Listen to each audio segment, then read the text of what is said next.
जय हिंद दोस्तों। कैसे आप सब। तो अभी तक हमारे बौद्ध धर्म का जो आपका 2 वीडियो आ चुका है और ये तीसरा वीडियो है बौद्ध धर्म से रिलेटेड। ये आखिरी वीडियो होगा। इसमें हम बौद्ध धर्म का जो साहित्य है उसको हम कवर करेंगे, क्योंकि साहित्य जो है वो बहुत बार एग्जाम में देखा गया कि बौद्ध साहित्य से बहुत ज़्यादा प्रश्न पूछा जाता है। इसलिए आज हम बौद्ध साहित्य को इस वीडियो में कवर करके और बौद्ध धर्म को यहीं पे द एंड हो जाएगा इसका। उसके बाद फिर अगला टॉपिक क्या होना चाहिए, आप कमेंट सेक्शन में भी उसको बता सकते हैं कि अगला किस टॉपिक पे हम वीडियो लाएं, यानी कि जैन धर्म या और कोई बौद्ध धर्म से रिलेटेड छोटा सा बच जाता है, वो होता है आपका स्तूप, जो कि आर्ट एंड कल्चर का पार्ट है। आर्ट एंड कल्चर में उसको कवर कर लेंगे। स्तूप बौद्ध धर्म से रिलेटेड है, उसको 5-10 मिनट में वो भी कवर हो जाएगा, लेकिन उसको नेक्स्ट वीडियो में ही रखेंगे हम। उसके लिए एक सेपरेट वीडियो बना देंगे। चलिए देखते हैं आज साहित्य, बौद्ध साहित्य और परिचय इसका देख लें। पहले बौद्ध साहित्य क्या है। तो बौद्ध साहित्य प्रारंभ में पाली भाषा में लिखा गया। प्रारंभ में किस भाषा में? तो पाली भाषा में। हीनयान का जितना भी बौद्ध साहित्य है, आपको भी पता है कि आगे चल के 2 संप्रदाय में बट गया था, हीनयान और महायान, जिसमें कि हीनयान का सारा जो है वो पाली भाषा में और महायान का अधिकतर जो है वो संस्कृत भाषा में। बाद में संस्कृत का भी प्रयोग हुआ, वही विशेषकर महायान संप्रदाय में संस्कृत भाषा का प्रयोग किया। सिंहली परंपरा के अनुसार स्थविरवादी संप्रदाय का पाली साहित्य राजा वट्टगामिनी के काल में श्रीलंका के भिक्षुओं की सभा में लिपिबद्ध हुआ। बौद्ध साहित्य का सबसे जो प्रमुख वर्ग है त्रिपिटक है। बौद्ध साहित्य का सबसे प्रमुख वर्ग त्रिपिटक कहलाता है, जिसमें रहता है विनय पिटक है, सुत्त पिटक है और अभिधम्म पिटक। ये तीनों त्रिपिटक के अंतर्गत आता है। बौद्ध साहित्य में धर्म, संघ व्यवस्था, दर्शन, बुद्ध के उपदेश और जातक कथाओं का व्यापक संग्रह मिलता है। बौद्ध साहित्य में क्या क्या है? तो धर्म के बारे में, बौद्ध धर्म के बारे में, संघ व्यवस्था यानी संघ की व्यवस्था कैसी थी, बौद्ध दर्शन के बारे में, बुद्ध के उपदेश के बारे में और जातक कथाओं का व्यापक संग्रह किसमें मिलता है? तो बौद्ध साहित्य में। देखते हैं एक एक करके हम। त्रिपिटक का अर्थ है 3 पिटकों या पिटारियों से संकलित बौद्ध साहित्य।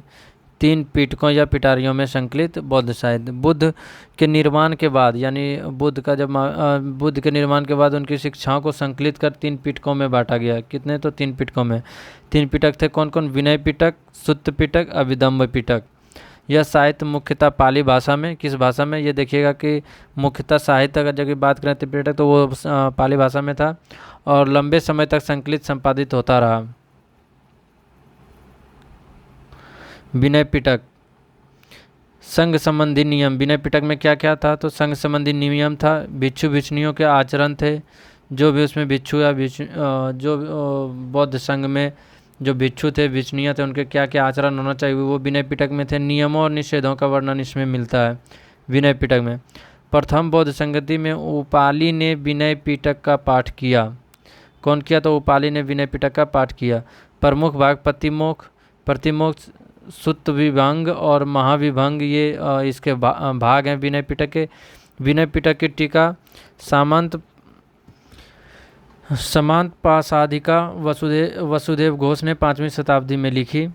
बुद्ध भिक्षुओं को वरीयता दी और भिक्षुणियों के पर्यवेक्षण का अधिकार सीमित रखा गया, यानी कि इसमें जो है बौद्ध भिक्षु जो भी थे उसको वरीयता दिया गया भिक्षुणियों की तुलना में। विनय पिटक के प्रमुख भाग। प्रतिमोक्ष, अनुशासन संबंधी विधि निषेध तथा उल्लंघन पर प्रायश्चित के नियम इसमें था। प्रतिमोक्ष में कि जो अगर जबकि कोई उल्लंघन किया है, कोई नियम अनुशासन का था, उसका प्रायश्चित कैसे किया जाए उसके नियम थे उसमें। सुत्त विभंग, ये इतना इंपॉर्टेंट नहीं है कि किसमें क्या क्या, इतना डीपली कभी पूछता नहीं है, लेकिन एक बार ऐसे आपने एक नज़र देख लीजिएगा। इसमें पाप अपराधों की सूची मिलती है। सुत्त विभंग में, महाविभंग में बौद्ध भिक्षुओं का अनुशासन संबंधी नियम है। भिक्षु विभंग में बौद्ध भिक्षुणियों के लिए नियम का प्रतिपादन है। खंडक, संघ संबंधी विधि निषेध, इसको 2 भाग, महाभाग, चुल्लवग, ये इतना ये सब ये कोई खास इंपॉर्टेंट है नहीं। परिवार, गृहस्थ बौद्ध भिक्षुओं से जुड़ी विधि निषेध प्रश्नोत्तर रूप में। सुत्त पिटक 3 पिटकों में सबसे विस्तृत एवं महत्वपूर्ण त्रिपिटक था। त्रिपिटक में सबसे जो है विस्तृत और महत्वपूर्ण है सुत्त पिटक। बौद्ध धर्म के सिद्धांतों और उपदेशों का प्रमुख स्रोत है ये सुत्त पिटक।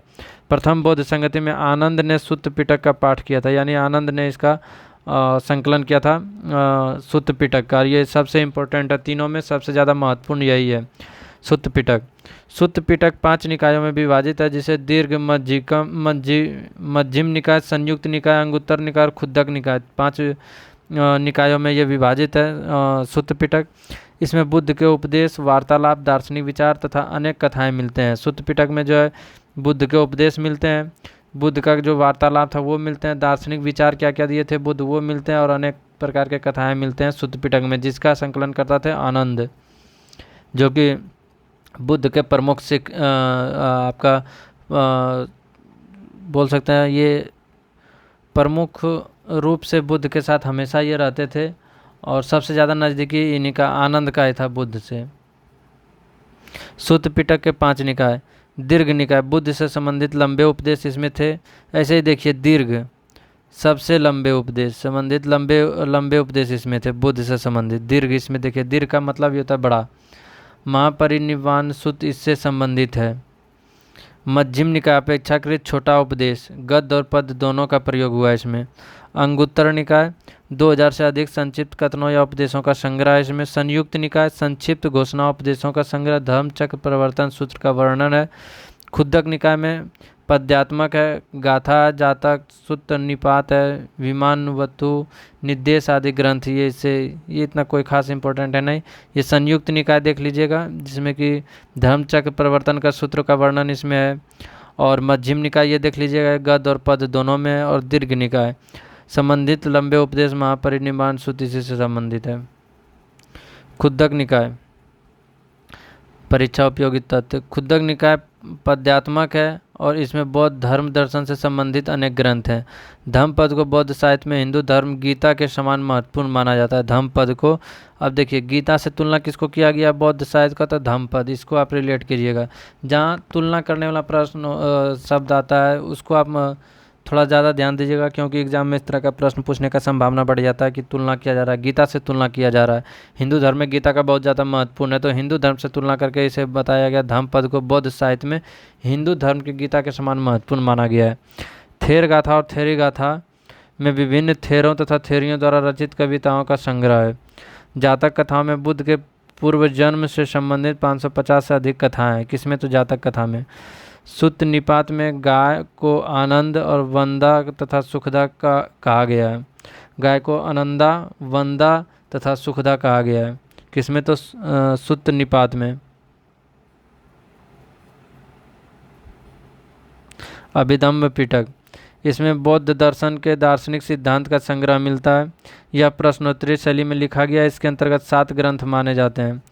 कथावत्थु विशेष रूप से प्रसिद्ध है। इसे अशोककालीन मोगली पुत्तस्तीस से जोड़ा जाता है। कथावत्थु को तीसरी बौद्ध संगति में अभिधम्म पिटक से जोड़ा गया। उपरोक्त त्रिपिटक साहित्य को बौद्धों का आगम साहित्य भी कहा जाता है। त्रिपिटक साहित्य को क्या कहा जाता है, बौद्धों का आगम साहित्य। बस इतना इंपॉर्टेंट है कि त्रिपिटक साहित्य को बौद्धों का आगम साहित्य कहा जाता है। आगमोत्तर बौद्ध साहित्य, मिलिंदपनो नागसेन द्वारा रचित प्रसिद्ध ग्रंथ है। मिलिंदपनो किसके द्वारा है, तो नागसेन द्वारा रचित प्रसिद्ध ग्रंथ है। इसमें इंडो ग्रीक शासक मिलिंद मिनांडर और नागसेन के संवाद है, जो कि लास्ट में बुद्ध धर्म को स्वीकार किया था मिलिंदपनो से लेखक नागसेन के मिलिंद से संबंधित होने का पता चलता है। ये कभी कभी पूछा जाता है कि मिलिंदपनो किस धर्म से संबंधित है, तो बौद्ध धर्म से संबंधित है। इसमें इंडो ग्रीक शासक मिलिंद और नागसेन के बीच संवाद हुआ। इसमें श्रीलंकाई बौद्ध साहित्य में दीपवंश महावंश प्रमुख है। महावंश की रचना महानाम ने की थी। श्रीलंकाई बौद्ध साहित्य में कौन सा प्रमुख है, तो दीपवंश और महावंश। चूल वंश महावंश का एक बड़ा भाग परंपरा है। बौद्ध घोष ने 5वीं सदी में अट्ठ कथाओं की रचना संकलन किया। ये पाली में है और त्रिपिटक और भाष्य, ये कोई इधर का कोई इंपॉर्टेंट उस तरह से नहीं है। बस ये देख लीजिएगा मिलिंदपनो और महावंश की रचना की से। दीपवंश और महावंश कहाँ से रिलेटेड है, तो श्रीलंकाई बौद्ध साहित्य से। महायान का साहित्य देख लेते हैं। तो महायान बौद्ध संप्रदाय का अधिकांश साहित्य संस्कृत भाषा में और हीनयान का पाली भाषा में। पाली भाषा में किसका, हीनयान का। महायान से संबंधित साहित्य वैपुल्य सूत्र के नाम से जाना जाता था, क्योंकि इनमें बुद्ध के उपदेश सुत्त पिटक की अपेक्षा अधिक विस्तृत है। सुत्त पिटक की अपेक्षा क्या है, अधिक विस्तृत है महायान से संबंधित साहित्य में, इसलिए इसे वैपुल्य सूत्र कहा गया। प्रमुख ग्रंथों में शुद्ध मरपुंडरिक, अष्टसहस्त्रिक, इस तरह का इसमें नाम भी दिया कि इसको याद करना तो छोड़िए, उच्चारण करने में ही हालत ख़राब हो जाता है। प्रज्ञापारमिता, ललित विस्तार, लंकावतार सूत्र, 10 भूमिक सूत्र आदि शामिल हैं। ऐसे इस तरह से कभी पूछता नहीं है, बस यही पूछा जाता है कि महायान संप्रदाय का अधिकांश साहित्य किस भाषा में है, नहीं तो महायान बौद्ध संप्रदाय का जो भी साहित्य है वो किस भाषा में लिखा गया है। महायान से संबंधित साहित्य वैपुल्य चित्र के नाम से जाना जाता है। ये सब हो गया, इतना अंतर तक कभी जाके नहीं क्वेश्चन पूछा जाता है। महायान के प्रमुख ग्रंथ देख लीजिएगा एक बार, ये शुद्ध धर्म, पुंडरिक, अष्टशास्त्रिक, प्रज्ञापरित, ललित विस्तार, लंकावतार सूत्र, 10 विमुख सूत्र, समाधिराज सूत्र, मंजूश्री से संबंधित सूत्र, स्वर्ण प्रभास, दोहा कोश, ये सब इतना कुछ खास है नहीं। प्रमुख लेखक एवं उनकी रचना ये देख लीजिएगा, आर्यदेव का चतुशतक, वसुबंध का अभिधर्म कोश, नागार्जुन किसका किया तो शतसहस्त्रिका, प्रज्ञापारमिता एवं माध्यमिक सूत्र, असंग किसका रचना किया तो महायान सूत्रालंकार, चंद्रगोमणि शिष्य लेखक धर्मकाव्य तथा महान श्रद्धोपाद से संबंधित रचना है। अश्वघोष किसका रचना किया तो सौंदरानंद, बुद्धचरित, वज्रसूचि, शांतिदेव किसकी रचना किया तो शिक्षा समुच्च, सूत्र समुच्च, बोधिचार्य अवतार। बुद्ध धर्म के प्रसार के कारण, अब ये देखिए उधर तो फैक्ट था लेकिन ये थोड़ा सा सब्जेक्टिव भी देख लीजिए कि बौद्ध धर्म के प्रसार के क्या क्या कारण थे। तो ईश्वर और आत्मा के अस्तित्व को न मानना तथा वेद को प्रमाण वाक्य न मानना, यानी वेद को ये नहीं स्वीकार करता था, ईश्वर और आत्मा के अस्तित्व को नहीं मानता था लेकिन पुनर्जन्म को मानता था। वर्ण भेद के लिए अपेक्षाकृत कम स्थान, निम्न जातियों और महिलाओं को संघ में स्थान मिला। वर्ण भेद के लिए अपेक्षा, यानी वर्ण भेद इसमें नहीं था। बुद्ध ने सामान्य जनता की भाषा पाली में उपदेश दिया जिससे व्यापक प्रसार हुआ, यानी कि यहीं पे अगर जबकि बुद्ध संस्कृत भाषा में उपदेश देते तो इनका उपदेश को सुनने वाला ही बहुत कम होता, क्योंकि संस्कृत एक सीमित भाषा, नहीं तो और कोई अगर भाषा का प्रयोग करते उस समय तो संस्कृत ही था जिसका ज़्यादातर प्रयोग होता था, जैसे ब्राह्मण ग्रंथ में। तो बुद्ध क्या किया कि आम भाषा उधर का पाली था, तो पाली भाषा में उपदेश दिया जिससे वो ज़्यादा आदमी को जोड़ सके थे। अभी भी देखते हैं कि जो कौन सा नेता प्रसिद्ध था जो ज़मीनी स्तर से, ज़मीनी तरीके से क्षेत्रीय भाषा का प्रयोग करता है। उसी तरह उस समय बुद्ध भी एक अपना धर्म का प्रचार प्रसार कर रहे थे, तो जो क्षेत्रीय भाषा था उसको वो महत्व दिए थे। बौद्ध धर्म ने तत्कालीन आर्थिक व्यवस्था में व्यापार के प्रति अनुकूल दृष्टिकोण, ऋण लेने जैसी प्रथाओं का समर्थन दिया। ये हम पिछले वीडियो में भी आपको बताए थे कि जहाँ ऋण लेना ब्राह्मण ग्रंथ में पाप माना गया और जो ऋण दे रहा था उसे पापी बोला जाता था, तो वहीं जो है बौद्ध धर्म इसको अनुकूल बताया और ऋण लेने जैसी प्रथाओं का समर्थन भी दिया वो बौद्ध धर्म। इसलिए ये थोड़ा ज़्यादा फला फूला, क्योंकि वैश्य वर्ग जो था वो बौद्ध धर्म को अपना धन, बहुत सारे उपहार में धन संपत्ति दिए कि इसमें कोई श्रेणी क्रम नहीं है, सभी समान है, ना कोई क्षत्रिय है, ना वैश्य है, ना शूद्र है, सभी समान है। अहिंसा की शिक्षा साम्राज्यवादी युद्धों के विपरीत थी। बुद्ध का आकर्षक एवं लोकप्रिय व्यक्तित्व तथा राजकीय संरक्षण प्रसार का महत्वपूर्ण कारण बने। जैसे हम कल भी पिछले वीडियो में बता रहे थे कि बुद्ध धर्म का प्रसार का सबसे प्रमुख रीज़न ये था कि इसे शासकीय संरक्षण मिला, राजकीय संरक्षण मिला, राजा का संरक्षण इसे मिला था बौद्ध धर्म को। राजकीय संरक्षण और प्रसार, बिंबिसार, प्रसेनजीत, अजातशत्रु आदि ने बौद्ध धर्म को संरक्षण दिया। सम्राट अशोक ने बौद्ध धर्म का व्यापक राजकीय संरक्षण दिया तथा विदेशों में प्रचार कराया। अशोक ने अपने पुत्र महेंद्र एवं पुत्री संघमित्रा को श्रीलंका भेजा। ये बहुत इंपॉर्टेंट है। सम्राट अशोक से रिलेट करके बौद्ध धर्म का बिहार के एग्ज़ाम में, खास करके बिहार पुलिस एसएससी वगैरह जो भी मतलब एग्ज़ाम है, बिहार लेवल का एग्ज़ाम में इस तरह का प्रश्न ज़्यादा पूछता है। सातवाहन काल में बौद्ध धर्म का महायान शाखा का बोलबाला रहा। सातवाहन का काल जब था तब महायान शाखा उस समय ज़्यादा फला फूला। गुप्त काल में आर्यदेव, असंग, वसुबंध, मैत्रेयनाथ, दिडंगनाग आदि प्रमुख बौद्ध विद्वान हुए। पाल शासक बौद्ध धर्म के अंतिम महान संरक्षण माने जाते हैं। इसी काल में तंत्रवाद का विकास हुआ। पाल शासक जो है बौद्ध धर्म का अंतिम महान संरक्षक माने जाते हैं। वहीं हर्षवर्धन जो है महायान बौद्ध धर्म का संरक्षण था। हर्षवर्धन जो है वो हीनयान ना होकर महायान बौद्ध धर्म का संरक्षक था, और उसने प्रयाग में बौद्ध सम्मेलनों का आयोजन किया। तो प्रयाग में जो है बौद्ध सम्मेलन का आयोजन किसने किया? तो हर्षवर्धन। और हर्षवर्धन बौद्ध धर्म के किस शाखा से जुड़े हुए थे? तो महायान बौद्ध धर्म से, महायान शाखा से जुड़े हुए थे। बौद्ध धर्म का विदेश में प्रचार।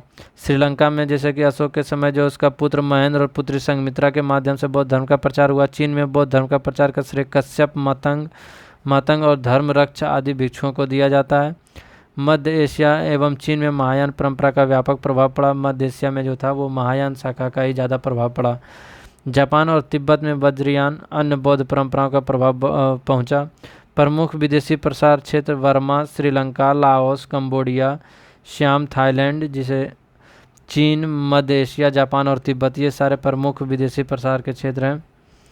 बौद्ध धर्म का प्रसार क्षेत्र तो महायान कहाँ कहाँ था? तो Burma, Sri Lanka, Laos, Cambodia, Shyam. Mahayana चीन और मध्य एशिया। वज्रयान चीन, जापान, तिब्बत। तामस संप्रदाय चीन, जापान।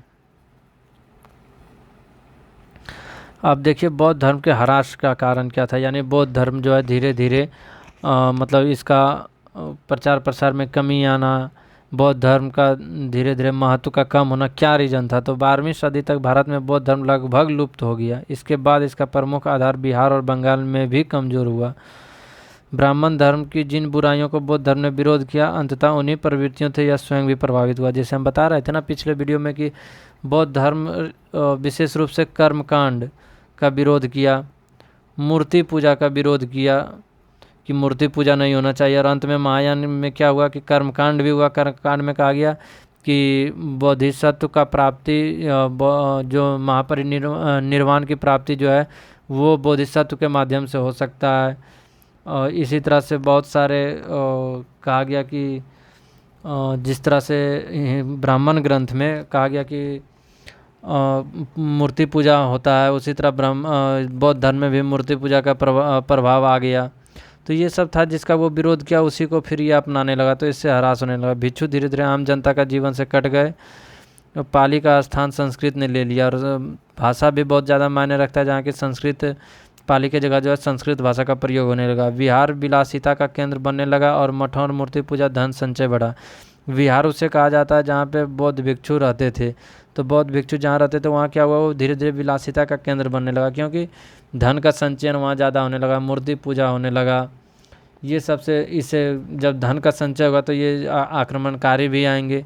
उसी का देखिए बिहारों में एकत्र धन के कारण तुर्की आक्रमणकारियों के लिए भी आकर्षक का लक्ष्य बने, और आक्रमणकारी आए उसको लूटे, बिहारों को लूटे, तो इससे भी बौद्ध धर्म पर बुरा प्रभाव पड़ा। राजकीय संरक्षण का अभाव हुआ। पुष्यमित्र, मृगकुल और शशांक शासकों की नीतियाँ, हिंदू धर्म का पुनरुत्थान था तथा हिंदू धर्म का पुनरुत्थान, ये लोग का नीतियाँ जो है ब्राह्मण धर्म के ये से मतानुयायी वगैरह सब थे, और हिंदू धर्म का पुनरुत्थान होने लगा, तो बौद्ध धर्म का धीरे धीरे से ह्रास होना प्रारंभ हो गया। रामानुज, कुमारिल आदि आचार्यों द्वारा हिंदू धर्म का व्यापक प्रचार हुआ। विष्णु के दशावतारों में बुद्ध को 9वां अवतार मानने से बौद्ध धर्म की स्वतंत्र पहचान कमजोर हो गई। अब विष्णु का जो दशावतार था उसमें 9वां अवतार भगवान बुद्ध को ही मान लिया कि बुद्ध जो है विष्णु का ही अवतार है। लो, अब जो एक अलग धर्म था उसको हिंदू धर्म में जोड़ लिया, तो अब इसका स्वतंत्र पहचान ही कमजोर हो गया कि बौद्ध धर्म अलग नहीं है, वो भी हिंदू धर्म का ही एक शाखा है। बौद्ध धर्म का महत्व एवं प्रदय। भारतीयों को सरल, आडंबर रहित और व्यापक जन समुदाय के लिए सुलभ धार्मिक मार्ग प्रदान किया। पाली भाषा और साहित्य के विकास में महत्वपूर्ण योगदान दिया। जबकि पाली भाषा में साहित्य वगैरह लिखाए जाने लगे तो भाषा का भी प्रचार प्रसार हुआ। भारतीय दर्शन में तर्कशास्त्र की प्रगति, शून्यवाद और विज्ञानवाद जैसी दार्शनिक पद्धतियों का विकास हुआ। बौद्ध धर्म के कारण भारत सहित विश्व का अहिंसा, शांति, बौद्धित्व एवं सह-अस्तित्व का संदेश दिया। बुद्ध, अभी भी भारत को बुद्ध के नज़र से देखा जाता है कि भारत में शांति का संदेश देता है, भारत अहिंसा का बात करता है, वो बौद्ध धर्म का ही मूल विचार था। भारत का सांस्कृतिक संपर्क एशिया के अनेक देशों से स्थापित हुआ। बौद्ध धर्म का प्रचार प्रसार में भारत से अनेक देशों के साथ जो है संपर्क बढ़ा। स्तूप, विहार, चैत्यगृह और मूर्तिकला का विकास में महत्वपूर्ण योगदान दिया। अब ये स्तूप बन रहे हैं तो कलाकृति उसमें किया जा रहा है, विहार बन रहे हैं, इसमें कामगारों को काम मिल रहा है। मूर्तिकला जब महायान अपना लिया था तो मूर्तिकला का प्रसार हो रहा है। मूर्तिकला में अलग अलग तरीके से मूर्ति बनाया जा रहा है, मथुरा शैली में बनाया जा रहा है। ये बहुत तरह का शैली है, मथुरा शैली वगैरह में मूर्ति बनाया जा रहा है, तो उसका भी विकास हुआ। आधुनिक भारत में राज चिन्ह, धम्म चक्र जैसे प्रतीकों पर बौद्ध विरासत का प्रभाव अभी भी दिखाई देता है। बौद्ध का राजनीतिक सामाजिक चिंतन। बौद्ध दंडविहीन, शस्त्र विहीन राज शासन के पक्षधर माने जाते हैं। राजा केवल शांति का रक्षक नहीं बल्कि आर्थिक विकास के लिए भी उत्तरदायी है, बौद्ध धर्म का मानना था। बौद्ध जाति पाति के विरोधी थे, कर्म को जन्म से अधिक महत्व दिया, यानी कर्म को जो है जन्म से अधिक महत्व दिया। बुद्ध ने 4 वर्णों का उल्लेख किया, क्षत्रिय, ब्राह्मण, वैश्य और शूद्र। सामाजिक दृष्टि से बौद्ध विचारों ने जन्म आधारित श्रेष्ठता पर प्रश्न उठाया, यद्यपि बाद की परंपराओं में जाति संबंधी सीमाएं पूरी तरह समाप्त नहीं हुई।